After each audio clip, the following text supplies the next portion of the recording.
Hey, welcome to Ice Age TV, the Power Conversations, Part 2.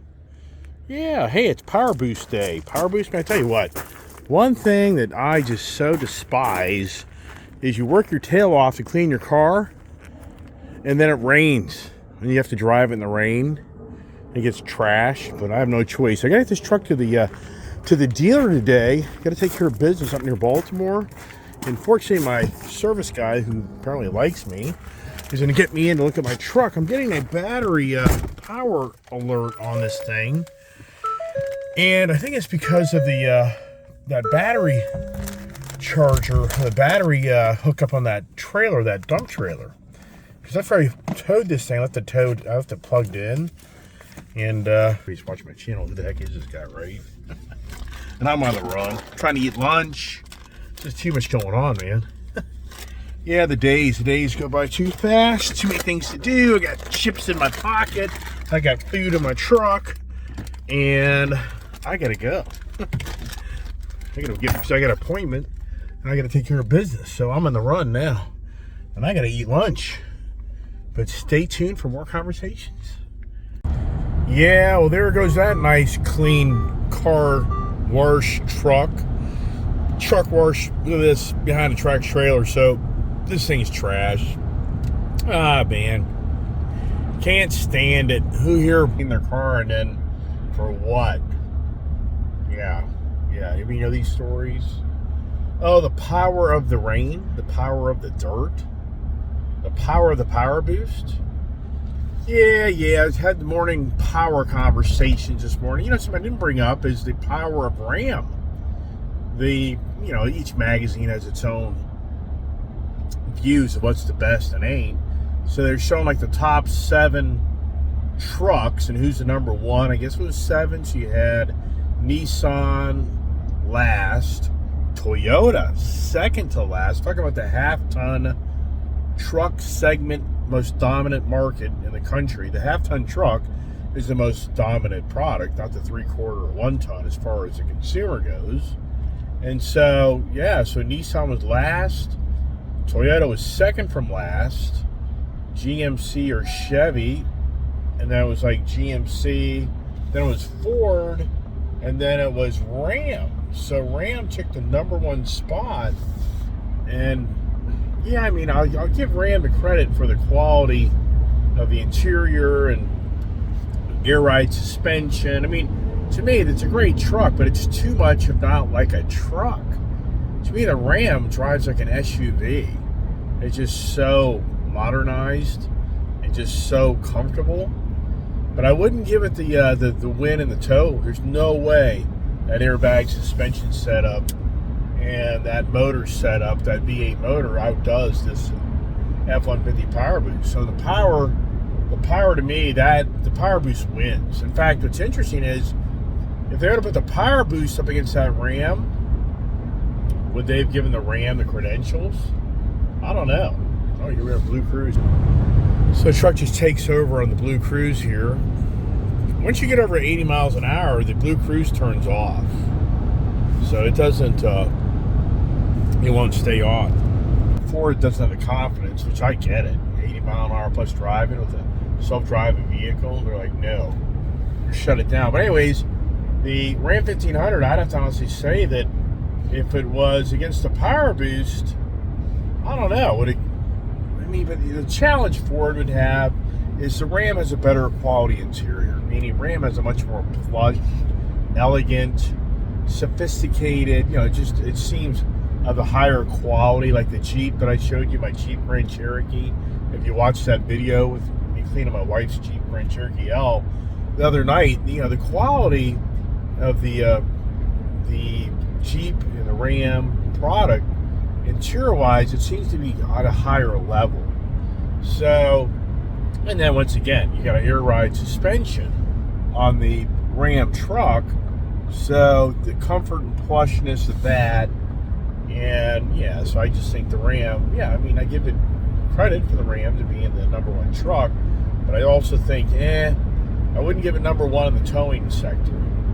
So, but they got to go off the check marks, do check marks, pluses and minuses, and so, the Ram had more checks, pluses than minuses. Yeah, what are we doing now? We're driving over to, I got to take care of business over near Baltimore. And the gentleman that's a service manager at the dealership, really nice guy. He's really being very generous and taking care of me. And I texted him this morning, hey, what do you think? I'm getting this 12-volt battery service notice on the truck. And, you know, and I didn't say, hey, let me come over there and put my truck in there. I didn't do that. I said, hey, what's your thoughts? Then he reached out and he said, hey, I think you may have a 12-volt bad battery or something. And he's like, when can you come by? I said, wow. I said, well, I don't want to be pushy. I mean, heck, you just let me know when I can come by. And anybody's in a business, do you ever have people walk in the door and it's like, oh, it's all about me? Yeah, maybe you're watching a YouTube channel, right? Yeah, should we have it all about me? Yeah, what are we? Maybe I should just start a channel. It's all about me. It'd probably get more hits because it would be the obnoxious YouTube channel. It's all about me. Wait a second. What are YouTube channels all about anyways? Right? Wow. This is so weird because behind me in a major road, I-70, there's no traffic coming down south. So, yeah, I'm going to rename my channel. It's all about me. Yeah. Well, to some degrees, right? I mean, yeah, it's all about me. Anyways, so yeah, we're heading over to get the truck serviced. And I get to get some, you know, quality time behind my Powerboost, even though I'm racking the way to 2,100 miles. Even though last week I didn't drive it much. I've got it back last Monday, Sunday, who the hell knows. I came back from Tennessee. Well, I did the tow review, but that was local. That was small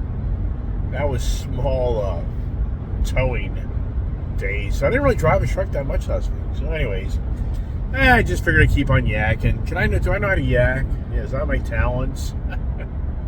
Can I get paid for yakking? You know, look how people get paid for their talking capability, right?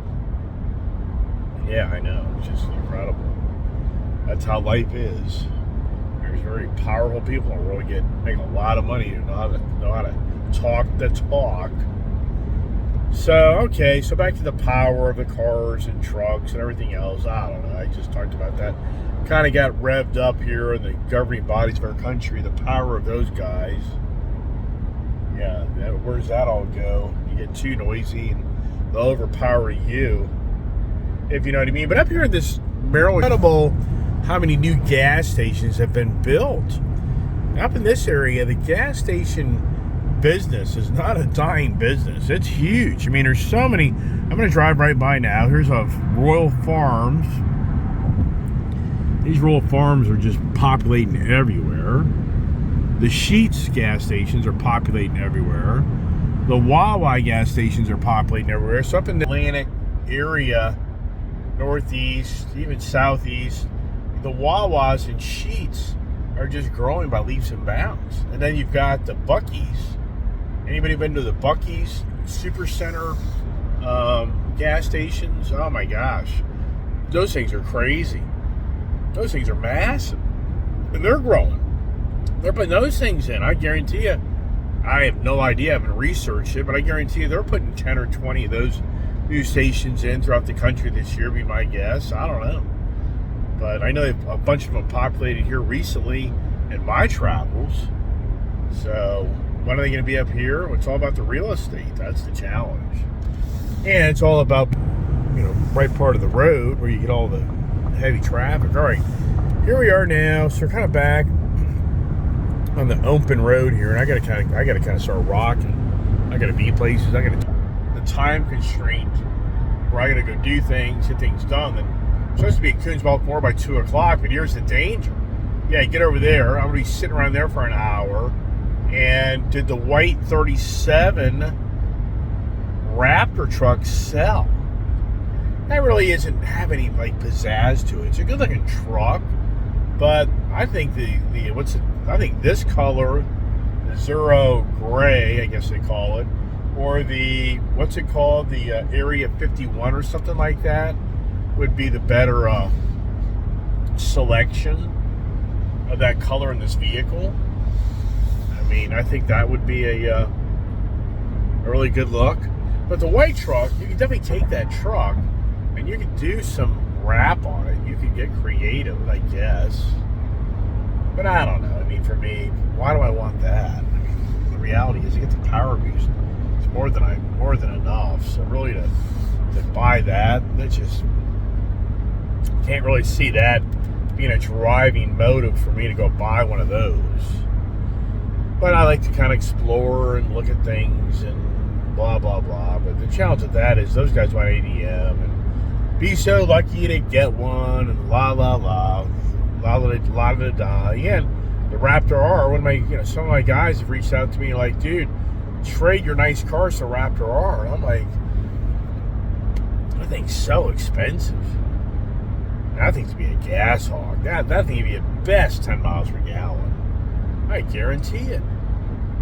I'd be willing to say that the average person that buys one is going to reach, it won't be an average person, but anybody that buys it, I'd be willing to bet they're going to say it's 10 miles per gallon.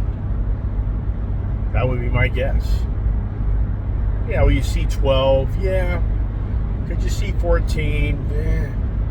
I don't know. All right, the race is on. Not many people out, though. But I was hoping to leave a little later to avoid all the road spray, but that is not happening. The road spray has got my truck all dirty again, so oh well. There's another brand new gas station. So when I travel throughout my travels, I just see so many brand new gas stations being built. So the EV age, I know it's all upon us, but the real deal of the majority of EV age, I mean, I think we're conservative 10 years away, where it'd even be maybe a quarter of the market, maybe a third. I don't know. I mean, really, in 10 years, over half the cars in the country are electric. I just can't see it.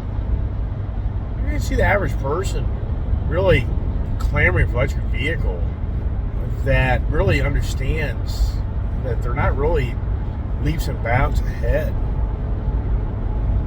I just can't see it. But the brainwashing of the media machine will continue on and convince people that it's the better of the two. And that's how it'll all play out. Sometimes slowing things down is a better way to handle things. Anybody know that story? All right, enough of mumbo jumbo. So what's fuel economy? 17.8. I mean, will I ever see 23 miles per gallon? And that was the power of me buying this truck initially. I mean, buying this truck was when I saw that 23 miles per gallon, full-size F-150 truck. I was like, wow, that is cool. Never even driving the truck. But, I mean, that was kind of the driving factor because my Raptor truck was getting like 11, 12. So to me, I'm like, I'm going to double my fuel mileage from like 11 to 23. I was like, wow. And I can enjoy my big-ass truck and ride around. Yeah, right. So I think this thing's being a little freaky today. The camera says spray on it, but I guess the camera's up in the windshield. It's not down below, it's in the windshield. That's so it's up there. I gotta clear my throat after having lunchy. Temperature 43. Wow. So yesterday was the perfect day to take out that Hellcat Charger. But now they're saying we're gonna get snow Saturday. I don't see it being significant. I don't see it sticking around. Tomorrow I think it's supposed to be nice and sunny and like 60s, I think. Friday's supposed to be decent. Saturday's, I think, 30s. And then Sunday it goes back to the warmer weather. So this area here, it just never has been the area to really have the snow. If you watch my channel and you hear about the DC snipers, about the guys that are going around picking people off, that's where they captured them, at that truck stop, at that rest truck area. That's where the police, after months, look at the oil train, look at all the oil. Where's that all going? Where's all the oil going? Look at that. Miles and miles of oil. Even for me, I never knew there's a railroad track up there. All the years I've lived here, I never knew that the railroad tracks are over the right.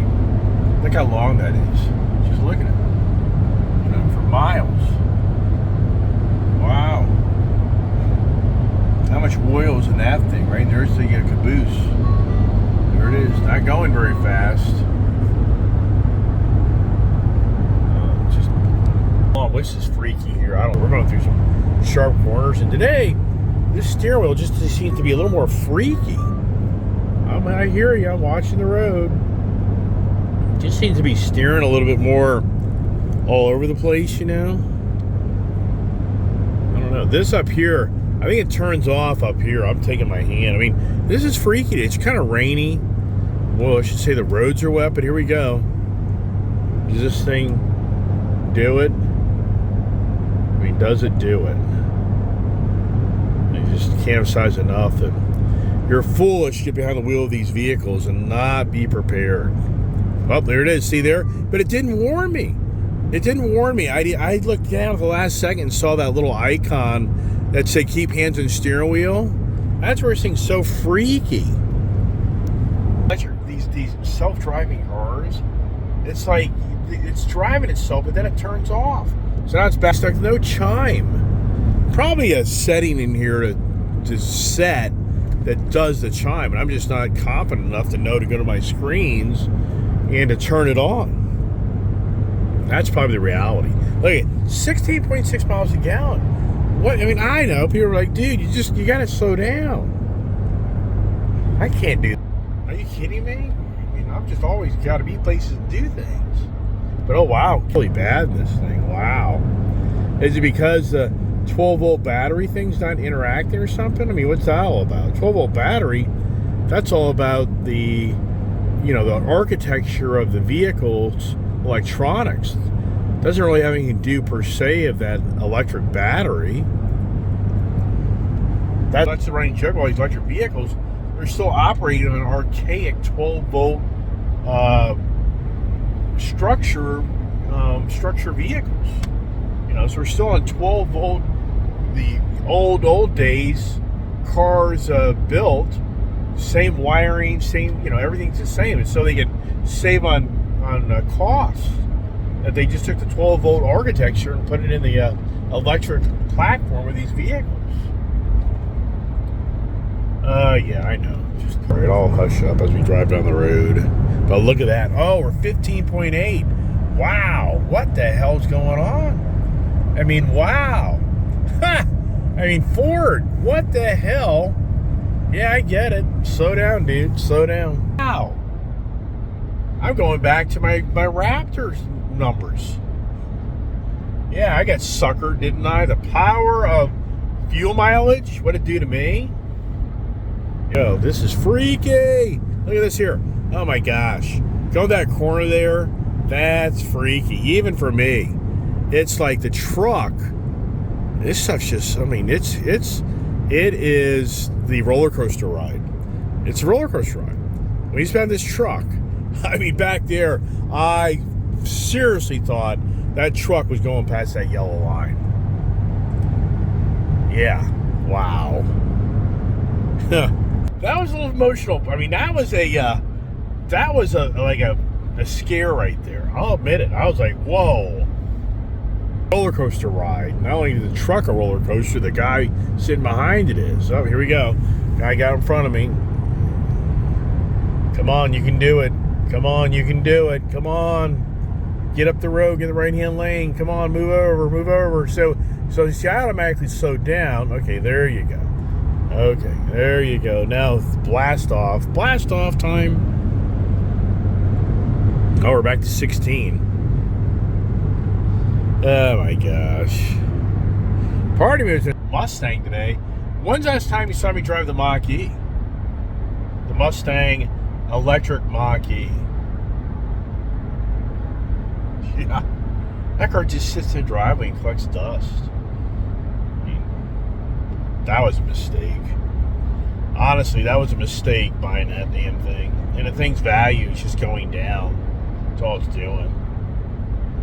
A year later, that car is worth $20,000 less, if not $25,000. Wow, think that through. So the future, right? But last year, a year ago, the future was these electric vehicles are such a hot item because it's $5 gas. And everybody's clamoring electric vehicle because you're going to save so much money from buying gas. Okay, where's that? What happened? Where's the future? The future, if you look at the immediate future decisions by people and businesses, half the time or more they're so wrong and they fail. But yet we're building everything around this country of the future of where we're going to be 10 years from now. Wow, how do I sign up to make my millions? To convince people of the future. And I just reap the benefits and rewards of their incompetence.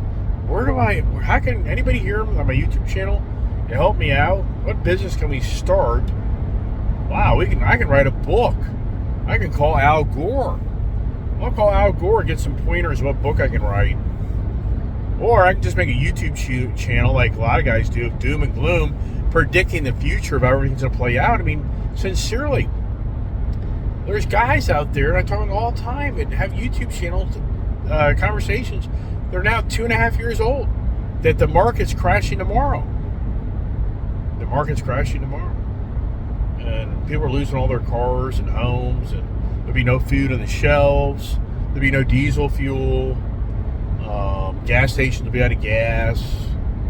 I mean, come on. I mean, these are people tune in every day, and they hear the same rhetoric. It's just a different angle on how they're telling everybody the world's coming to an end. Wow. And these guys make like 10, 20, 30 grand a month on there. No lie. Look up, can't even think of the guy's freaking channel, Dan the Man. What the hell is that guy's channel's name? I don't watch it anymore. It's just too much negativity. I'm trying to think. I allegedly.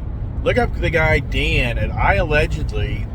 Hey Dan, for watching my channel. He's not. That guy's too busy making videos all day, more than I am, and he has like a ton of people behind him, feeding him content. And hey Dan, so anyways, look up Dan the Man on I allegedly, and I'm pretty sure he makes like 20 grand a month to walk around the park of California and tell you from his advisors. He gets fed a lot of information. There's no doubt. He has a lot of tools behind the screens of him feeding him information. That's what it's all about. I mean, unless you have somebody feeding you content, for you to dig it all up on your own and just have all the angles to scare people, yeah. I think that's what it is. All right. 16.4 miles per gallon. Wow. Whoa! I mean, that is so freaky. I mean, it's this truck totally like that corner driving into the right side of that truck. I mean, if you just heard me hit you know, I wish I had my hand here, you would have seen me grabbing the wheel. Wow. Wow. How do you even have it on self-driving? I know. I'm with you, man. Jesus Christ. And Teslas, telling everybody to turn their Teslas in, that they said they were so-called self-driving vehicles. How's that playing out? All right, I'm gonna have to go quiet. Too long a video, 22 minutes. So, all right, stay tuned. That's what I'll say.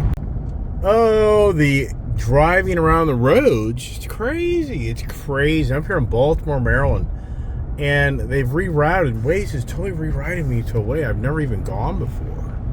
I mean, it's just incredible. All the road construction, how they change the pattern of everything. Just, it's incredible. If I didn't have Waze, I mean, I know you do. But part of me is like, it's not even, there it is.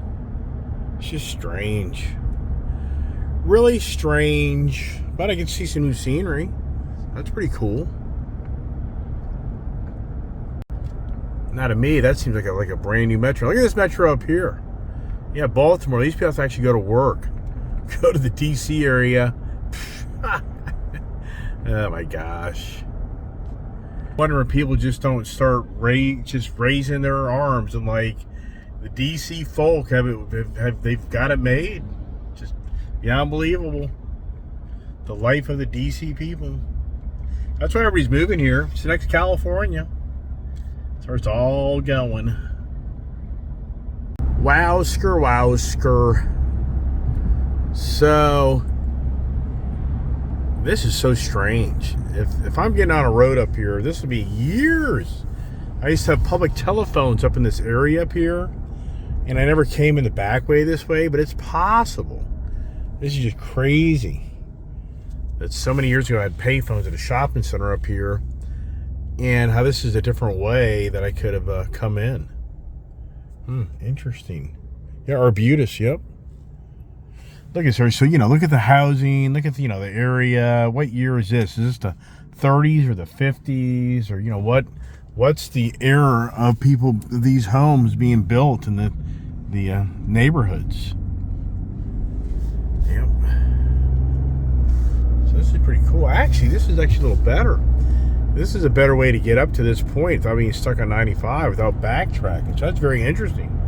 So this actually is a faster way. That's pretty cool. So I learned something today. That's the thing with Waze. It does teach you sometimes to do a better way to get around. Sometimes I question that, but for today I'd say yeah. See, it's here. See, there it is. See, it's like service your truck soon. That's what I'm going to do right now. Here's a nice Ram. All right, here we go. Yeah, that's the road. Yeah, that's crazy. I'll show you right up here.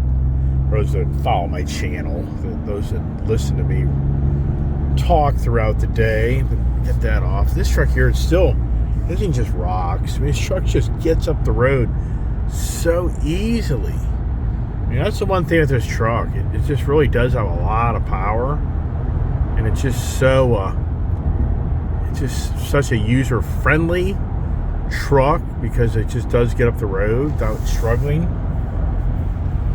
Only gripe so far is the gas mileage. That's all it is. It's that I'm not getting my 23 miles a gallon. But yeah, if you lay off that gas pedal. So yeah, they put up retaining walls so many years ago, but right back down in there, yeah, you can't even see it.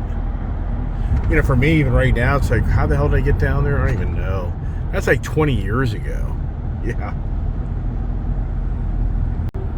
It's so crazy back in the 90s and 2000 years that I never really even knew about Kuhn's Baltimore Ford. I mean, that's the truth. I mean, I never knew. I used to come here to Musselmans Dodge. So there's a Dodge dealer up here, and that's where I used to go back in the day. I wasn't a Ford guy. I just wasn't a Ford guy. It's back in the 90s and 2000 years. So I wasn't fixated on Ford. I was fixated on Dodge and Chevy. And so I used to take, National Pike. National Pike had make a right-hand turn up here, and there was a place called Musselmans Dodge. Musselmans. And when everybody went broke back in 2009, 10, and Dodge was forced to close up dealerships, I'm pretty sure our dealership got shut down for a while. I don't even know the name of it now. That's something. I've never even made that back to that dealership, ever. And that's where I bought my first Ram 3500 dually truck in January, I believe, of 98. Yeah, in January of 98. Right there. Everybody remember the smart car? Does everybody remember that pitch? Yeah, I don't remember that little dinky thing. What happened to that? What happened to that market? Well, here we are. Good old 95, all goofed up.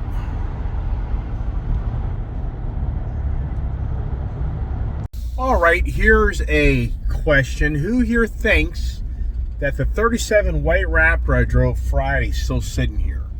And they had the President's Day weekend, so I had the holiday weekend here Monday, where all the government people got to go buy more things. So who here thinks it's still here? I'd be willing to bet it's gone. The 37 Raptor package, I bet you that has a 1 to 3 day time frame on a dealer's lot. That'd be my guess. Maybe 7 days, but my guess is it's gone. And thing is, the Raptor trucks have always gotten 10 grand, even before the pandemic and shortage. 10 grand ADM has been the norm for that vehicle. That's nothing new. So anybody pays 10 grand over, it's like, yeah, that's nothing new. So here, Yeah, it's gone. I can already tell it's not sitting out front, so my guess would be it has gone away. A lot of inventory over there on the used car market side, but new car, here we go. It's me test driving a car. There's the I'll do the walk around again. And ooh, they got a nice, ooh, that's dangerous. Something's sitting over there that's pretty. I have to go check that out. Oh, the danger is whatever I want, I sir to get it. That's the danger. In here and see what they do for a little early, but I prefer to be a little early than late. Door opens up as I crash through it. I'd be paying for that. That wouldn't be good.